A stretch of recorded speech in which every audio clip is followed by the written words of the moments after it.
A Farewell to Mars by Zahnd. Chapter 4. It's hard to believe in Jesus. How can we forget the morning of September 11th, 2001? We remember a beautiful dawn and azure skies. We remember the strangeness of the empty skies in the days that followed.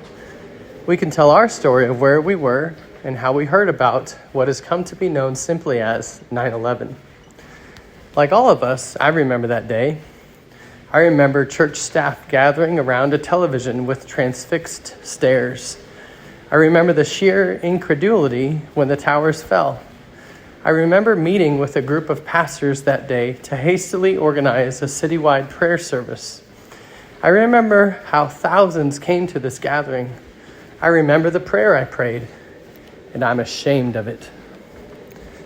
If I could, I would take back the prayer I prayed on that terrible day.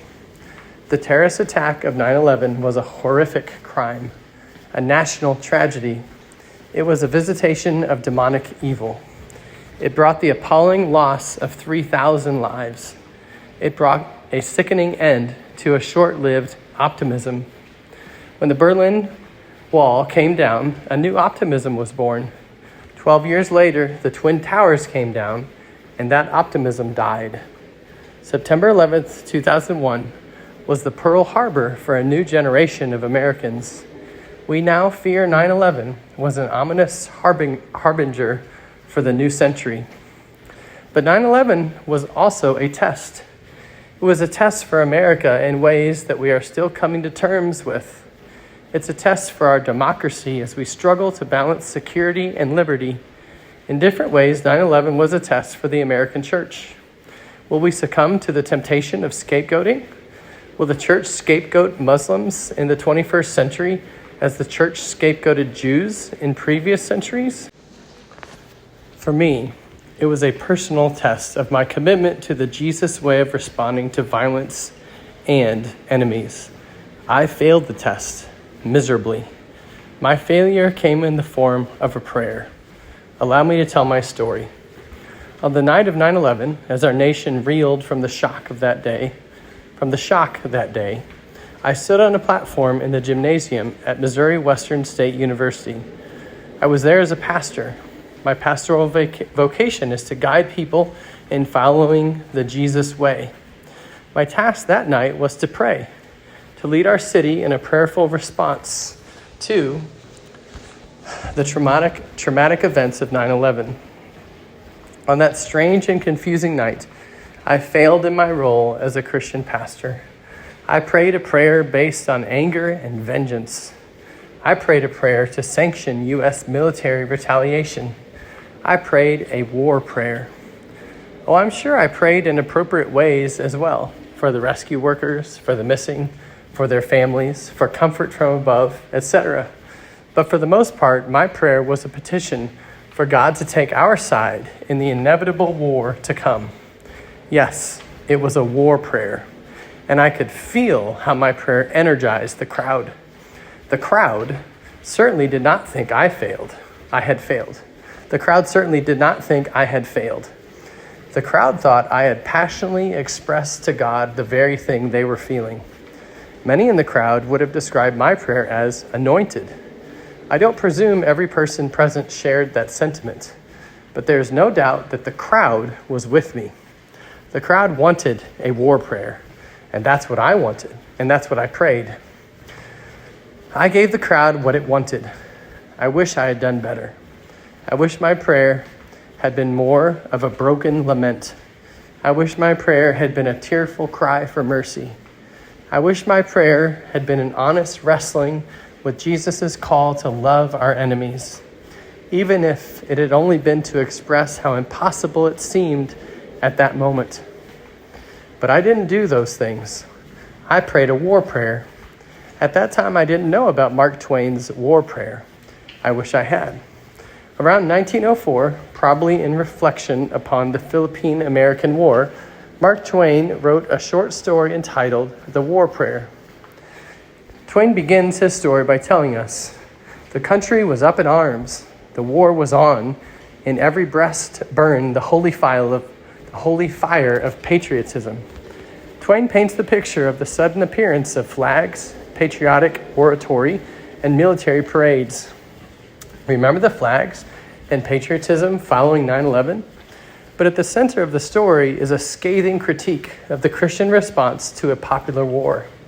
Twain writes, "In the churches, the pastors preached devotion to flag and country and invoked the God of battles, beseeching his aid in our good cause. I remember how we hung a giant American flag on the side of our church following 9/11. People loved it. And we remember how the churches were full following 9/11.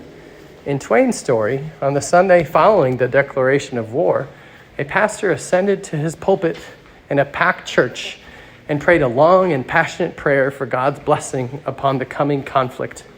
Twain gives the reader a summary of the pastor's eloquent war prayer. The burden of its supplication was that an ever merciful and benignant Father of us all would watch over our noble young soldiers and aid, comfort, and encourage them in their patriotic work, bless them, shield them in the day of battle and the hour of peril, bear them in his mighty hand, make them strong and confident, invincible in the bloody onset, help them crush the foe, grant to them and to their flag and country imperishable honor and glory." Such prayers are familiar enough.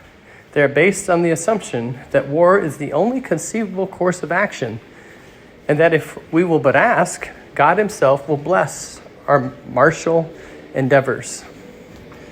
But at the close of the pastor's prayer, Twain tells how an aged stranger entered the church, moved to the pulpit, and announced to the congregation that he had been sent by God to interpret the prayer the pastor had prayed, and to which the congregation had given hearty assent. The stranger instructed the congregation that their prayer was really this: "O Lord, our Father, our young patriots, idols of our hearts, go forth into battle. Be thou near them, with them in spirit. We also go forth from the sweet peace of our beloved firesides to smite the foe. O Lord, our God, help us tear their soldiers to bloody shreds with our shells. Help us to cover their smiling fields with the pale forms of their patriot dead. Help us to drown the thunder of the guns with the shrieks of their wounded, writhing in pain. Help us to lay waste their humble homes with a hurricane of fire. Help us to wring the hearts of their unoffending widows with unavailing grief. Help us to turn them out roofless with their little children, to wander unfriended the wastes of their desolated land in rags and hunger and thirst, sports of the sun flames of summer and icy winds of winter, broken in spirit, worn with travail, imploring thee for the refuge of the grave and denied it. For our sakes who adore thee, Lord, blast their hopes, blight their lives, protect their bitter pilgrimage, make heavy their steps, water their way with their tears, stain the white snow with the blood of their wounded feet. We ask it in the spirit of love of him who is the source of love and who is the ever faithful refuge and friend of all that are sore beset and seek his aid with humble and contrite hearts. Amen." After a pause, the mysterious stranger said, "Ye have prayed it. If ye still desire it, speak." Twain ends his short story with this pessimistic sentence: "It was believed afterward that the man was a lunatic because there was no sense in what he said." I share Twain's indicting story because I'm a pastor who has prayed a war prayer. It wasn't as egregious as the one in Twain's story, but it was a war prayer nevertheless. I wish I had done better on my 9/11 test, and I believe today I would, but on that day I failed. All I can do about my past failure is to ask for forgiveness from God and from those I poorly led. I have asked and received forgiveness from both.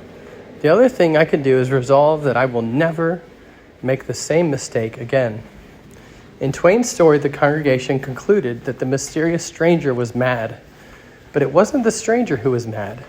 The stranger spoke the sanity of heaven. The stranger simply removed the religious veneer from the war prayer. No, the stranger was not mad. It is we who are mad. We are mad if we imagine that the God of love revealed in Jesus will bless us in waging war. That is madness. But it's a pervasive and beloved madness. And I know from experience that it's hard to oppose a crowd fuming for war.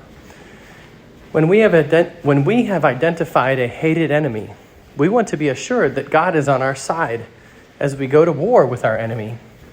And we believe that surely God is on our side because we feel so unified in the moment.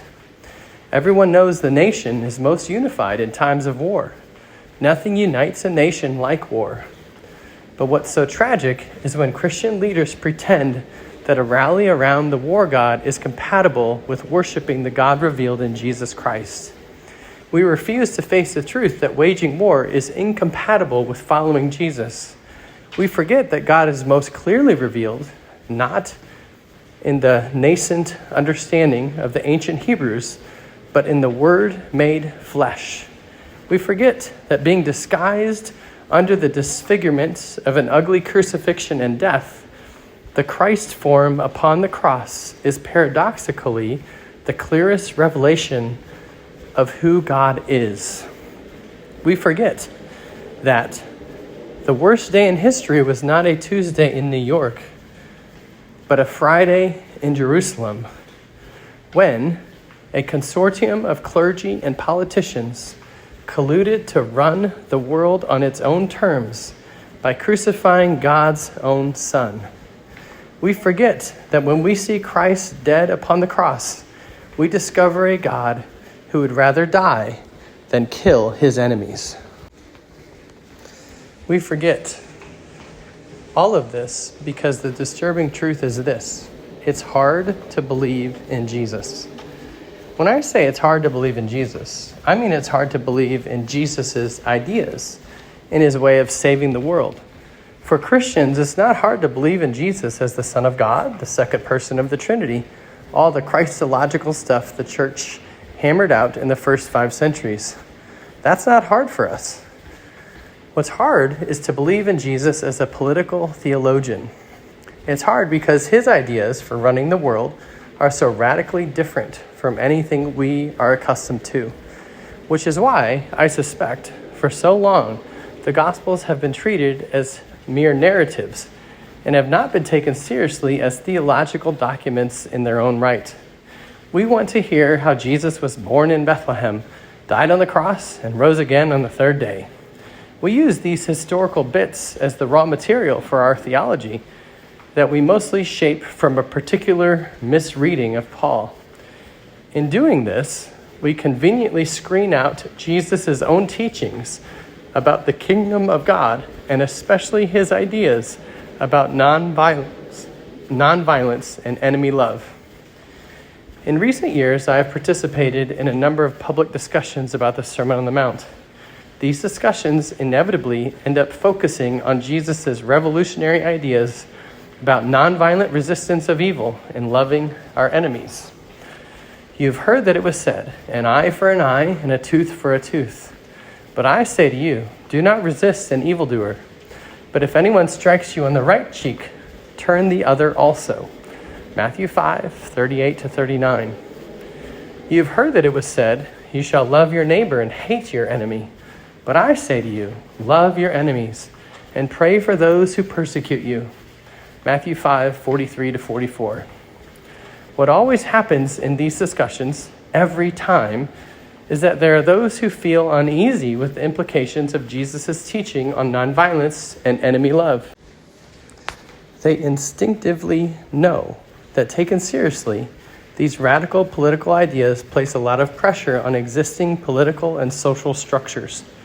Reacting to their unease, they begin to explain what Jesus did not mean by resist not an evildoer. And when this teaching does not apply, by the way, Hitler always shows up in these discussions. Creating exemptions for the Sermon on the Mount and explaining when and where Jesus' teaching does not apply is fine, in theory, I suppose. But at some point, you have to decide what Jesus did mean with his kingdom imperatives on nonviolence and enemy love. Which is to say, we eventually have to ask ourselves, what did Jesus intend, and when do we need to turn the other cheek? If our default response to this portion of the Sermon on the Mount is to craft exemptions, we might give the impression that we really don't believe in Jesus' ideas of nonviolent resistance and enemy love at all, which is what I mean when I say it's hard to believe in Jesus. It's just plain difficult to believe in Jesus and remain comfortable with the ancient assumption that violence and war are legitimate ways of shaping the world and achieving justice. But we are comfortable with the ancient assumption, and it is hard to believe in Jesus. This is what the Apostle John seems to be getting at when he tells us something significant about Jesus' complicated relationship with his family. Not even his brothers believed in him, John 7:5. Jesus' own brothers didn't believe in him? What does that mean? Of course, we are not to view the disbelief of Jesus' brothers in an anachronistic way, thinking it means they did not believe their brother was the second person of the Trinity, as if they were heretics at the Council of Nicaea. Jesus' brothers would indeed come to believe that their elder brother was divine, but only after the resurrection. At this point, the issue at hand was whether or not Jesus was the Messiah, the true King of the Jews who would rescue Israel. What Jesus' brothers didn't believe was that Jesus could be the Messiah by going about it the way he was. Everyone knew that if you were going to be the Messiah and rescue Israel, you would have to be like Joshua, like David, like Judah Maccabeus. These Jewish war heroes provided the prototype for the Messiah. The Messiah was to be a conqueror like Joshua, a warrior like David, an avenger like Judah Maccabeus. But Jesus kept talking about forgiveness, loving enemies, turning the other cheek. Who could believe in a nonviolent Messiah? A nonviolent Messiah was incongruent. John wants us to know that not even Jesus' own brothers could believe in a Messiah like that. Jesus' brothers didn't believe Jesus could be Messiah and live what he was preaching. They were incompatible agendas. Jesus could be a rabbi teaching nonviolence and enemy love, or he could be the Messiah who would save Israel, but not both. The miracles Jesus was performing spoke for themselves. It was obvious that God was with Jesus. But if he were to fulfill his messianic mission and liberate Israel, he would have to depart from what he was teaching in the Sermon on the Mount. It was in this sense that Jesus' brothers did not believe him, which is basically the same sense in which we, the modern-day brothers of Jesus, do not believe in him. We believe in Jesus theologically, religiously, spiritually, sentimentally, but not politically. We believe Jesus is the second person of the Trinity, but we don't believe he was a competent political theologian. If we were tasked with framing a political theology drawn only from Jesus' words, what would it look like? It would probably look like something we don't much believe in. Why? Because when it comes to political models for running the world, we find it hard to believe in Jesus. Jesus' response to his brother's disbelief is enormously significant. When he realized that even his own brothers did not believe he could be the Messiah, if he refused to take up the sword, Jesus said, "The world cannot hate you, but it hates me because I testify against it, that its works are evil." John 7:7. We need to be careful not to rush past this. It's all too easy to hear this simple sentence as religious jargon and move on without a moment's thought. Let's not do that. What was Jesus really saying here? Jesus was telling his brothers, James, Joseph, Judas, and Simon, according to Mark 6:3, that the world hated him, but not them. What are we to make of this? Why did Jesus say the world hated him, but not his brothers? Jesus said it's because he testified against the evil deeds of the world, and he testified against the world in a way that his brothers did not. But what evil of the world is Jesus talking about? Surely Jesus' brothers called sin, sin, as we say. Or are we to imagine that Jesus' brother, known in the church as James the Just, famous for his piety, was not opposed to immorality, drunkenness, debauchery, and the like, which is the kind of evil we tend to think of as the world? Are we to picture James as a profligate sinner, unwilling to testify against conventional sin? Of course not. James and the rest of Jesus' brothers were observant and pious Jews, and as much as they would have condemned immorality and as such, they would have condemned immorality and impiety. So what evil did Jesus testify against that his brothers did not? What was this evil that the world, including Jesus' brothers, was comfortable with, but which Jesus testified against? What evil the world did Jesus expose and, in so doing, cause the world to hate him, even to the extent of seeking to kill him? It was the systemic and hidden evil that is the very foundation of the world. As the climax of the Hebrew prophetic tradition, Jesus did not merely testify against symptomatic sin. In fact, he spent very little time doing this. Rather, Jesus struck at the heart of the systemic evil that has provided the foundation for human civilization. Jesus didn't seem very interested in exposing symptomatic sinners, tax collectors, drunkards, prostitutes, etc. Instead, Jesus challenged the guardians of systemic sin, the power brokers of religion and politics. Jesus knew that tax collectors were greedy and violent, but he was more interested in focusing his prophetic critique on the foundations of greed and violence that inevitably produce greedy and violent people. Sinful tax collectors were merely a symptom of a sinful but hidden system. The sinful and hidden system of greed and violence is the world. Jesus, in his prophetic preaching, was shining a light on the dark foundation of the world. I will open my mouth to speak in parables. I will proclaim what has been hidden from the foundation of the world. Matthew 13:35. Jesus testified against the systemic sin that had organized the world since Cain killed his brother and founded human civilization. From Cain onward, a world defined by war organized itself around groupthink, hostility, and sanctioned the violence that flows from it. Whether it was agriculturalists against nomads, Egyptians against Cushites, Babylonians against Hittites, Greeks against Persians, Trojans against Spartans, Jews against Romans, the world had been arranged around shared hatred and collective murder. Look at the borders on a map. What are they? Nearly always, they are the boundaries of ancient enmities where the blood of hated victims has been shed. Lines on a map, far from being benign, tell a bloody tale. At the dawn of human civilization, tribal identities were formed around a shared hostility toward an enemy, them. Contrary to what Rousseau romantically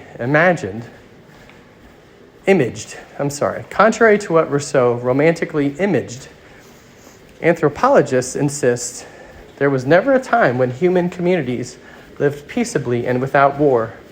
The shared identity necessary for organizing the world was based around a common hatred hallowed in collective murder. The relentless bloodletting of Homer's Iliad depicts the foundational evil of the world that Jesus dared to testify against. Homer's epic poem recounting the Trojan War became a sacred text within the pagan world, consistent with the world's bloody foundation. The blind bard saw more than most and knew what made the world go round: rage and murder. The Spartans needed to hate and scapegoat the Trojans so they could achieve a unity within their own society. They needed to project the anxiety that threatened to erupt into an every man for himself violence onto a sacrificial them, an enemy whom they could hate in common and kill with impunity. They needed to kill, but they also needed to believe that killing was good. This is the basic, though hidden, political foundation of the world. It's also evil. It's an evil so well hidden that we hardly ever see it as evil. It's an evil concealed behind flags, anthems, monuments, memorials, and the rhetoric of those who have won their wars. The hidden foundation of hatred and murder is why world history is little more than the record of who killed who, where, when, and what for. In a study of world history, you will meet far more warriors than poets, far more generals than artists. Jesus testified against this violent arrangement of the world. Jesus wanted to show us that the heroic murder of our enemy brothers is, in truth, evil. But we don't see it as evil. We see it as simply the only way things can be. We see it as the bedrock foundation of the world. It's almost impossible for us to see it as evil. Not even Jesus' brothers could see the world as evil in the way Jesus did.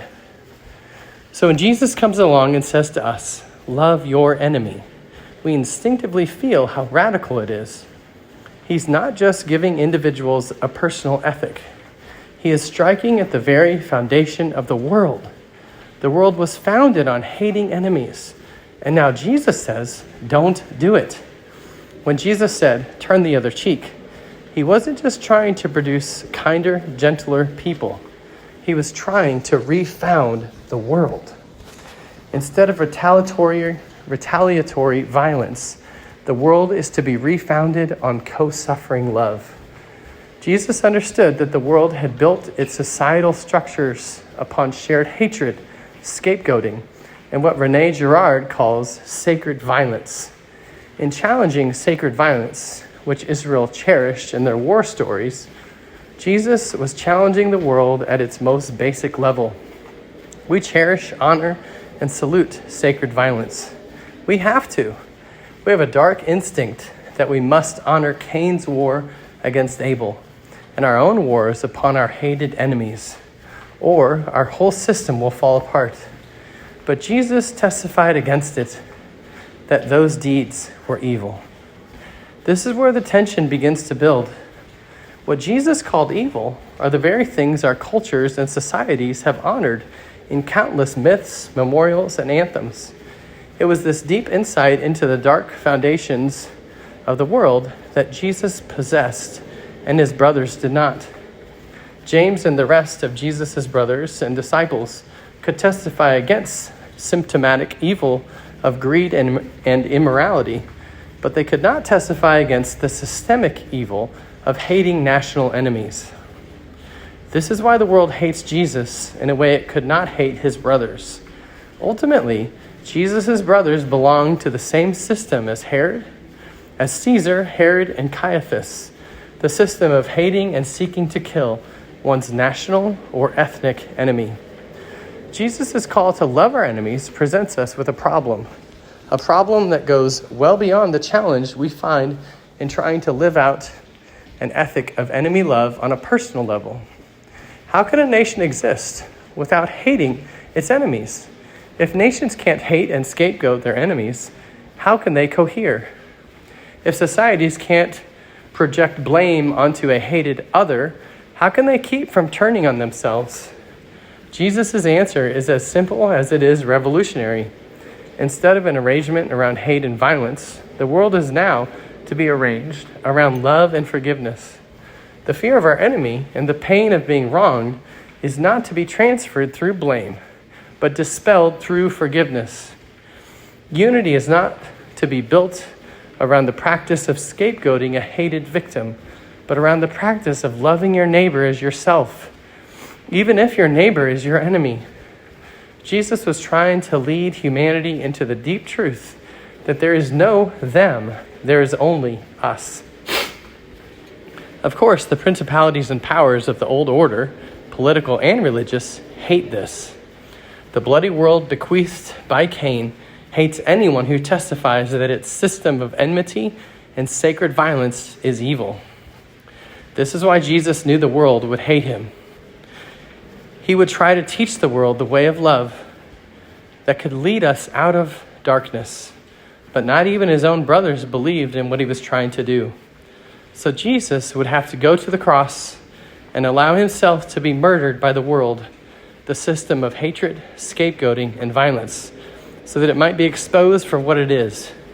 Pilate, Herod, and Caiaphas, as the political and religious representatives of the world's ancient system, acted accordingly and crucified Jesus Christ. Lost in the darkness of a system sustained by violence, they literally didn't know the terrible thing they were doing. With this in mind, we can hear in a fresh, new way what Jesus says from the cross. Father, forgive them, for they do not know what they are doing. The cross is shock therapy for a world addicted to solving its problems through violence. The cross shocks us into the devastating realization that our system of violence murdered God.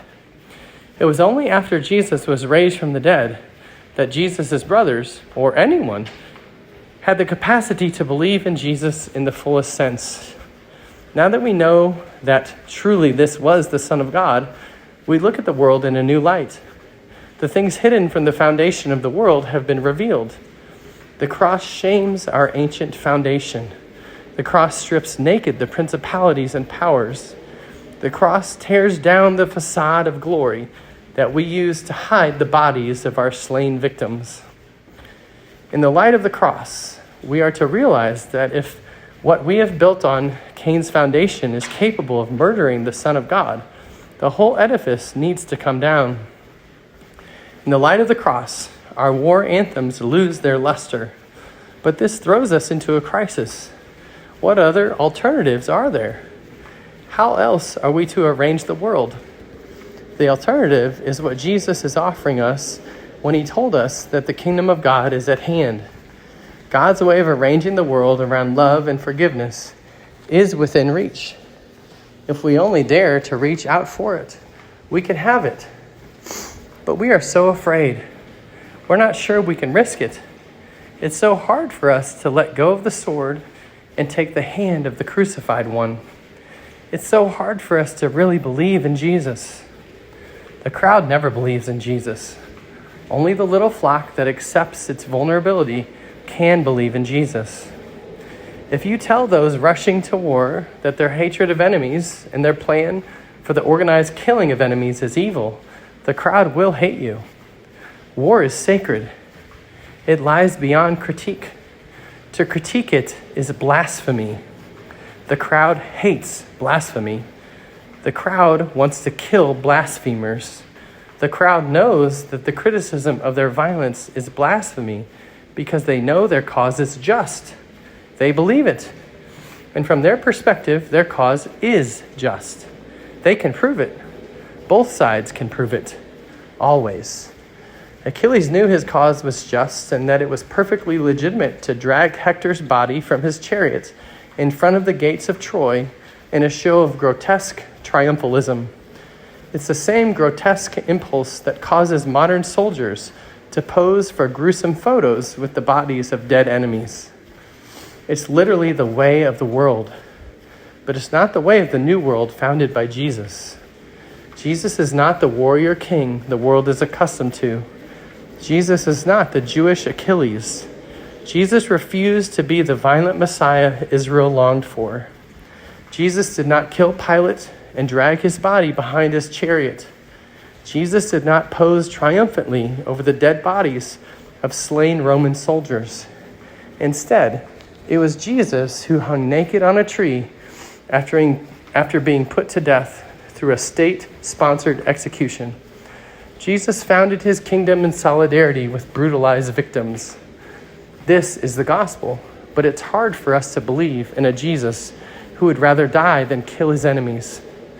It's harder yet to believe in a Jesus who calls us to take up our own cross, follow him, and be willing to die rather than kill our enemies.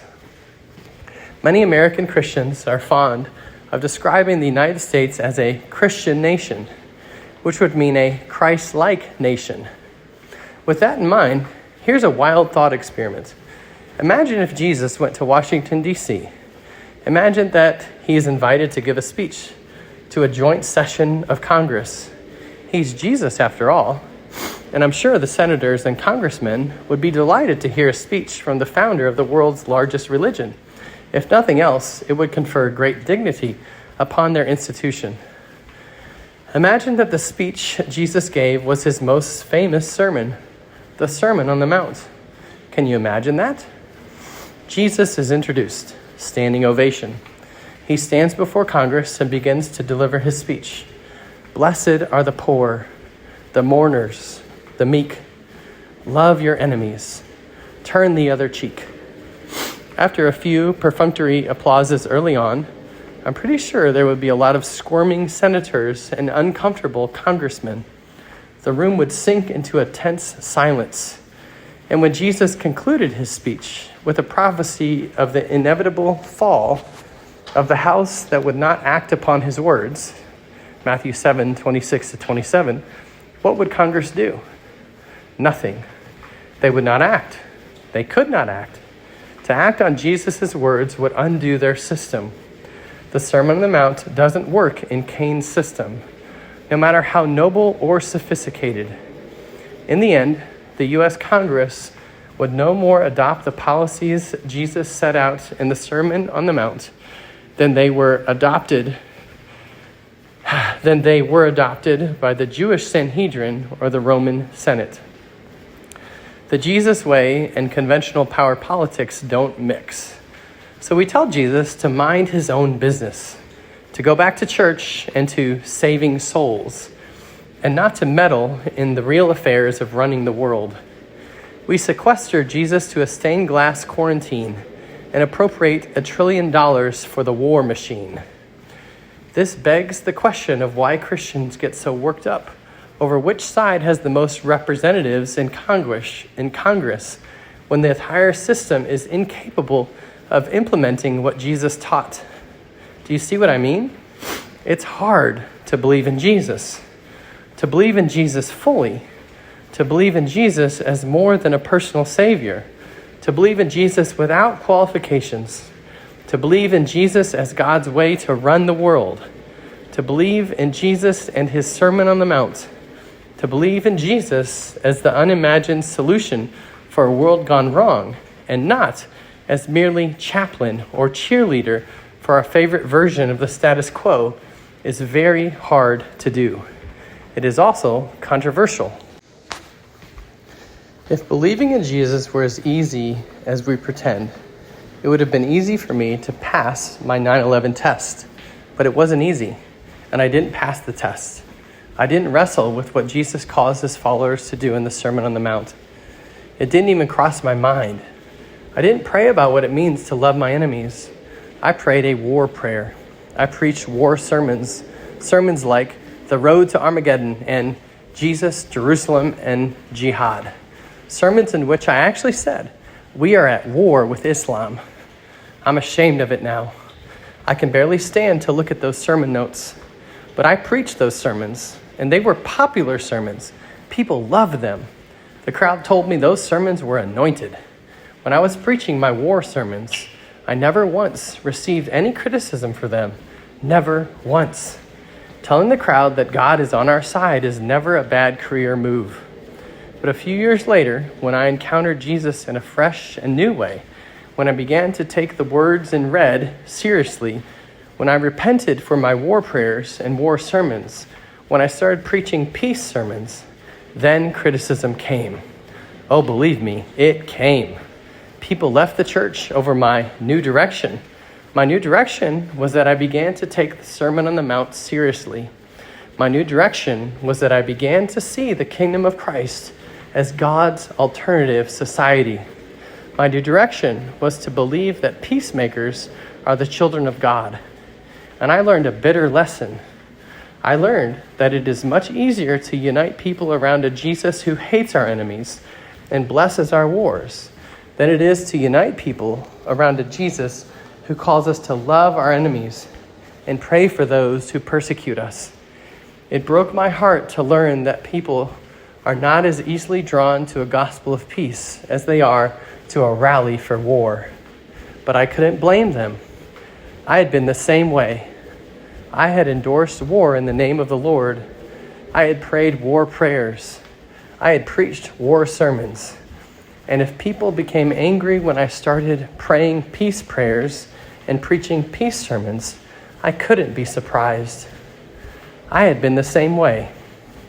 Believing in a war-waging Messiah is easy. Believing in the Prince of Peace is hard. Thank you so much, Brian. Lord, have mercy on us. All of us. I'm reading the books that have been most helpful to me in my personal, spiritual, and theological journey so that their messages can be spread far and wide to help others. If you are enjoying and being blessed by the works of these amazing authors, please consider, if you are able, purchasing a copy of your own and giving it to someone else to read so that the blessing of Jesus and his grace is spread even further through your gift and partnership in God's work. Thank you.